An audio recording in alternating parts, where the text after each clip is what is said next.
असलं पाहिजे, त्याला सर्व सोयी दिल्या पाहिजेत.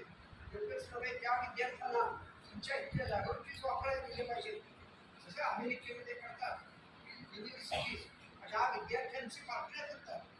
त्या माझी विद्यार्थ्यांचा बिझनेस वाढेल, त्यांचे इनोव्हेशन वाढेल असा प्रयत्न करतात. मी आज जाहीर असं करतोय की या नारायण मराठे यांच्या वतीने एखादा स्मृतिवृक्ष इथं लावावा.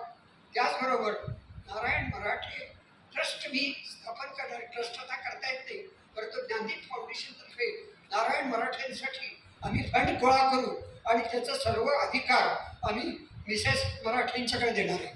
त्यांनी त्या ह्याचा कसा वापर करायचा, विद्यार्थ्यांना स्कॉलरशिप द्यायची का काय करायचं हे सगळं त्यांनी ठरवावं. पण माझं मत असं आहे की गौरव साठे नंतर लालसाहेब आणि नंतर नारायण मराठे अशा 3 व्यक्ती अशा आहेत की ज्याच्यामुळे हे कॉलेज आहे आणि पुढे वाढणार आहे.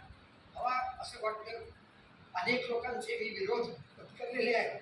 त्यांच्याशी मी माझ्या सिनियर प्रमाणे लोक मला विरोध करत नाही, परंतु मला माहिती आहे सगळे मला विरोध करतायत, पण तरी सुद्धा मी येतो.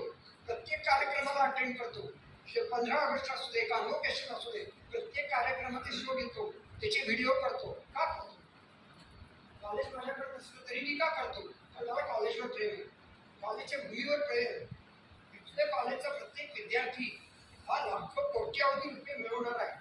आज नारायण मराठेंचा जर ट्रस्ट तयार केला तर कोट्यावधी रुपये जमा होतील आणि तुमच्या कॉलेजचं सगळं काय जे पुढची प्रगती आहे त्या ट्रस्ट चालू शकेल.